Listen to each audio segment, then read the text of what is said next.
월급은 그대로인데 장바구니 물가는 5만 원을 훌쩍 넘기고 점심 한 끼에 만 원이 아깝지 않은 세상이 됐습니다. 그런데 서울 아파트 평균 가격은 5년 새 40% 가까이 올랐고 미국 주식시장은 90% 넘게 뛰었으며 비트코인은 1억 원을 돌파했습니다. 혹시 같은 기간 동안 내 월급이 얼마나 올랐는지 계산해 보신 적 있으신가요? 가만히 일만 했을 뿐인데 어느 날 갑자기 가난해진 느낌, 벼락거지라는 말이 더 이상 남의 이야기가 아닌 이유가 바로 여기 있습니다. 내 돈의 가치가, 내 노동의 가치가 실시간으로 녹아내리고 있다는 명백한 신호예요. 이대로 구경만 하고 있을 건지 아니면 지금이라도 이 거대한 파도에 올라타야 할 건지 그 답을 찾기 위해 투자의 기본 원리부터 차근차근 짚어보겠습니다. 무작정 어떤 종목을 사라는 식의 이야기는 하지 않을 겁니다. 그건 답이 아니거든요. 대신 자산시장이라는 게임의 규칙 자체를 이해하는 데 집중할 건데 왜 이런 현상이 벌어지는지, 돈의 흐름은 어디로 향하는지, 어떻게 하면 파도에 휩쓸려가지 않고 나만의 단단한 배를 만들 수 있는지 그 기초부터 함께 살펴보려 합니다. 투자 세계에는 크게 두 개의 기둥이 있는데 하나는 우리에게 익숙한 주식이고 다른 하나는 상대적으로 낯선 채권입니다. 채권이라고 하면 대부분 안전하고 따분하며 은행 예금이랑 비슷한 거 아니냐고 생각하시는데 사실 채권의 원리를 이해하는 순간 전체 금융시장을 바라보는 새로운 시각이 열리거든요. 복잡한 건 다 잊으셔도 됩니다. 딱 하나, 시소 게임만 기억하세요. 놀이터에서 타던 시소를 떠올려 보시면 됩니다. 시소의 한쪽 끝에는 금리가 앉아 있고 반대편에는 채권 가격이 앉아 있는데 한쪽이 올라가면 다른 쪽은 반드시 내려와야 하는 구조예요. 금리가 오르면 채권 가격은 떨어지고 금리가 내리면 채권 가격은 올라갑니다. 전 세계 투자은행과 자산운용사들이 중앙은행 총재의 입만 쳐다보는 이유가 바로 이것인데 그들의 말 한마디에 수백억 수천억 원이 걸린 거대한 시소가 움직이기 때문이거든요. 구체적인 예를 들어볼게요. 정부가 발행한 10년 만기 국채를 1천만 원에 샀는데 이 채권은 매년 3.5%의 이자를 주겠다고 약속했습니다. 매년 35만 원씩 받으니 꽤 괜찮죠. 그런데 갑자기 한국은행이 기준 금리를 4%로 올려버리면 어떻게 될까요? 이제 새로 발행되는 국채는 4% 이자를 주는데 누가 제 손에 있는 3.5%짜리 채권을 1천만 원 주고 사려고 하겠어요. 팔려면 가격을 깎아서 980만 원 정도에 내놔야 하는 거죠. 시장 금리가 오르니까 옛날 채권의 매력이 떨어지면서 가격 자체가 하락해버린 겁니다. 반대 상황도 마찬가지인데 한국은행이 금리를 3%로 내리면 시장에는 3%짜리 새 채권만 나오는데 제 손에는 3.5% 이자를 주는 희귀한 채권이 있으니 서로 사겠다고 달려들겠죠. 그러면 이 채권 가격이 1,020만 원, 1,030만 원으로 올라가는 겁니다. 시소의 원리대로 금리가 내려가니 채권 가격이 올라간 거예요. 여기서 이런 생각이 드실 수 있습니다. 금리가 내려갈 것 같으면 만기가 긴 장기채를 사면 시소 길이가 길어져서 훨씬 많이 오르지 않을까? 이론적으로는 맞는데 여기에 초보자가 반드시 피해야 할 함정이 숨어 있거든요. 30년 만기 채권은 시소 길이가 30m쯤 된다고 생각하시면 되는데 살짝만 눌러도 반대편은 하늘로 솟구치지만 반대 방향으로도 똑같이 무섭게 움직입니다. 금리가 예상과 달리 1%만 올라도 장기채 가격은 두 자릿수 손실이 날 수 있어요. 실제로 2022년에서 2023년 사이에 수많은 투자자들이 곧 금리가 내릴 거라고 예측하고 미국 20년 이상 장기채 ETF인 TLT에 뛰어들었는데 결과가 어땠을까요? 미국 중앙은행은 예상과 달리 금리를 계속 올렸고 TLT 가격은 고점 대비 40% 넘게 추락했습니다. 안전자산이라 믿었던 채권에서 주식 폭락과 맞먹는 손실을 본 거죠. 장기채 투자는 금리 방향을 정확히 예측해야 하는 고난도 배팅이라서 초보자가 타기엔 너무 위험한 파도입니다. 그렇다면 채권이라는 자산을 포기해야 할까요? 아닙니다. 파도가 잔잔한 호숫가로 가면 됩니다. 만기가 10년 미만인 단기채의 세계가 바로 그곳인데 단기채는 금리가 움직여도 가격 변동이 크지 않아서 비교적 안정적이거든요. 이런 단기 국채들을 하나하나 사기 번거로우니까 주식처럼 거래할 수 있는 단기 국채 ETF가 나와 있습니다. 국내 상품으로는 코덱스 단기채권이나 타이거 단기 통한채 같은 것들이 있고 미국 단기 국채에 투자하는 SGOV 같은 해외 상품도 있어요. 이런 상품들은 정부가 보증하는 가장 안전한 단기 국채들을 수십 개 모아놓은 바구니라고 생각하시면 되는데 스마트폰으로 쉽게 사고 팔 수 있으면서 은행 예금보다 조금 더 높은 이자를 매일 복리로 쌓아줍니다. 미국 단기채는 달러로 돈을 모아가는 효과까지 있어서 파킹 통장의 글로벌 업그레이드 버전이라고 보시면 돼요. 투자를 처음 시작하는 사람에게 채권의 첫 번째 목적은 대박이 아니라 안정성 확보입니다. 변동성, 큰 주식시장에 모든 자산을 던지기 전에 어떤 폭풍 후에도 흔들리지 않을 금융적 닻을 먼저 내리는 거죠.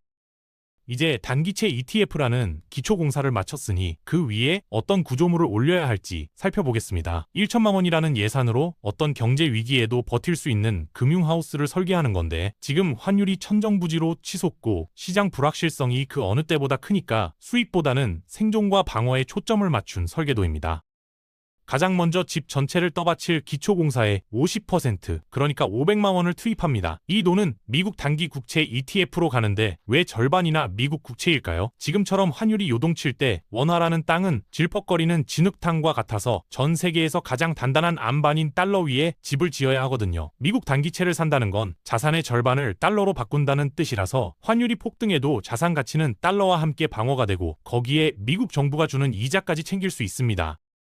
다음으로 집이 무너지지 않게 버텨줄 기둥에 20% 200만 원을 투입하는데 이 기둥의 재료는 금 ETF입니다. 기초가 달러라면 기둥은 실물 자산이어야 하거든요. 달러조차 흔들릴 수 있는 극단적 상황이나 전쟁, 인플레이션으로 종이화폐가 휴지 조각이 되는 순간에도 금은 빛을 잃지 않습니다. 자산의 20%를 금으로 채운다는 건 화폐 시스템 자체가 흔들릴 때 집을 지탱해줄 불변의 기둥을 세우는 것과 같아요.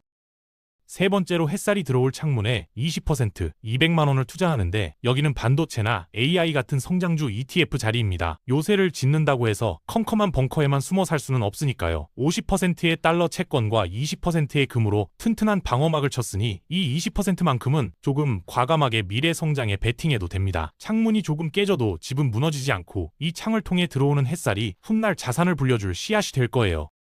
마지막으로 남은 10% 100만 원은 현금 그대로 둡니다. 집에 반드시 문이 있어야 하듯 투자에도 유동성이 필요한데 이 현금은 시장이 대폭락해서 세일 기간이 왔을 때 싼값에 자산을 주워 담을 수 있는 기회의 총알이자 급한 일이 생겼을 때 집을 허물지 않고 해결할 수 있는 비상금이거든요.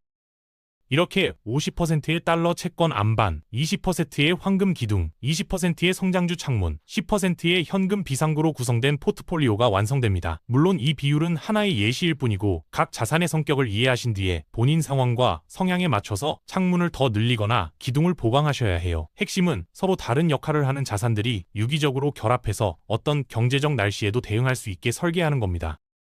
그런데 여기서 이상한 점이 있습니다. 주식, 채권, 금은 원래 소 다르게 움직여야 정상인데 최근 몇 년간은 주식, 코인, 금, 부동산까지 모두 함께 오르는 기이한 현상이 벌어졌거든요. 이 모든 자산을 동시에 춤추게 만드는 보이지 않는 힘의 정체는 뭘까요? 바로 과잉 유동성입니다. 쉽게 설명하자면 전 세계 중앙은행들이 모든 사람의 지갑에 수조 달러를 그냥 뿌려줬다고 상상해보세요. 2020년 팬데믹 이후에 실제로 벌어진 일이거든요. 미국 중앙은행 자산이 4조 달러에서 한때 9조 달러 가까이 불어났고 양적 긴축으로 일부 줄었지만 여전히 코로나 이전보다 훨씬 큰 규모입니다. 이 어마어마한 돈의 쓰나미가 갈 곳을 잃고 모든 자산 시장 문을 두드리기 시작한 거예요. 작동 방식은 이렇습니다. 중앙은행이 돈을 풀었는데 물가는 여전히 높으니까 은행에 돈을 넣어봤자 실질 구매력이 오히려 줄어든다고 느끼게 됩니다. 이 돈은 더 높은 수익률을 찾아 위험을 감수하기 시작하는데 먼저 주식시장으로 흘러들어가 지수를 사상 최고치로 밀어올리고 여기서 만족 못한 돈은 암호화폐 시장으로 달려가면서 비트코인이 1억을 넘기고 수많은 알트코인들이 수십 배씩 폭등했죠. 거대한 쓰나미가 밀려와 해수면 자체가 높아지니까 항구에 정박해 있던 모든 배가 떠오르는 것과 같은데 튼튼한 항공모함이든 구멍난 조각배든 가리지 않고 모두 함께 떠오르는 에브리싱 랠리가 펼쳐진 겁니다. 여기서 가장 위험한 건 이 파티가 영원할 거랄고 빌린 돈으로 파도에 뛰어드는 레버리지 투자인데 파도가 밀려올 때는 아찔한 수익률을 맛보지만 중앙은행이 돈줄을 죄기 시작해서 쓰나미가 빠져나가면 가장 높은 파도 꼭대기에 있던 사람부터 가장 처참하게 휩쓸려 갑니다. 이 거대한 유동성 파티의 본질은 결국 화폐 가치 하락이에요. 돈이 너무 흔해지니까 돈의 가치는 떨어지고 실물 자산 가격은 오르는 현상인데 여기서 근본적인 질문이 생깁니다. 이자를 한 푼도 주지 않는 금이라는 반짝이는 돌덩이를 왜 전 세계 중앙은행들과 억만장자들은 계속 사모으는 걸까요?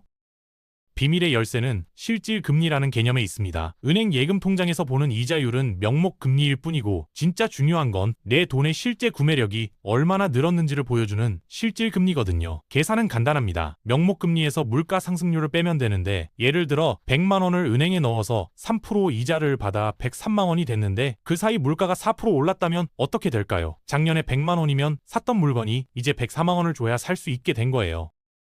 통장에 돈은 3만 원 늘었는데 물건 가격은 4만 원이 올랐으니까 내 돈으로 살 수 있는 물건의 양은 오히려 줄어든 셈이고 내 돈의 진짜 가치는 마이너스 1%가 돼서 뒷걸음질 친 겁니다. 은행 금고 안에서 내 돈이 조용히 녹아내린 거죠. 바로 이 지점에서 금의 진가가 드러납니다. 평소에는 이자를 주는 현금이 유리하죠. 금은 이자를 한 푼도 안 주는 돌덩이니까요. 하지만 지금처럼 물가가 이자보다 더 많이 올라서 현금 가치가 마이너스로 떨어지는 상황이라면 이야기가 달라집니다. 현금은 들고 있으면 손해를 보는데 금은 실물 자산이라 물가가 오르면 가격도 같이 따라 오르니까 내 구매력을 최소한 제로로 지켜주는 거예요. 마이너스 1%로 가난해지는 길과 제로로 본전이라도 지키는 길, 부자들이 이자를 포기하면서까지 금을 사모으는 진짜 이유가 여기 있습니다.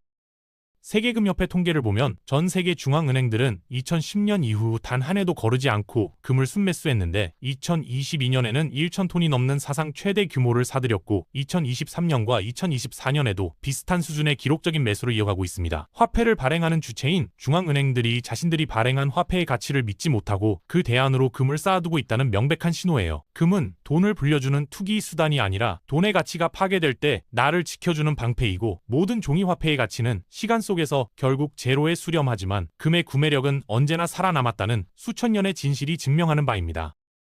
결국 우리가 도달한 결론은 이것입니다. 시장의 단기적인 움직임을 맞추려는 투기꾼이 되는 게 목표가 아니고 시끄러운 시장 소음 속에서 불안한 관중으로 남는 것은 더더욱 아니에요. 진정한 목표는 이 거대한 금융시장의 규칙을 이해하고 어떤 파도에도 흔들리지 않을 자신만의 원칙을 세우며 꾸준히 그 원칙을 지켜나가는 포트폴리오 설계자가 되는 겁니다. 직접 지은 그 집은 하루아침에 불을 가져다 주진 않겠지만 10년, 20년이 지났을 때 어떤 경제적 비바람 속에서도 자산을 굳건히 지켜주는 가장 안전한 안식처가 되어줄 거예요.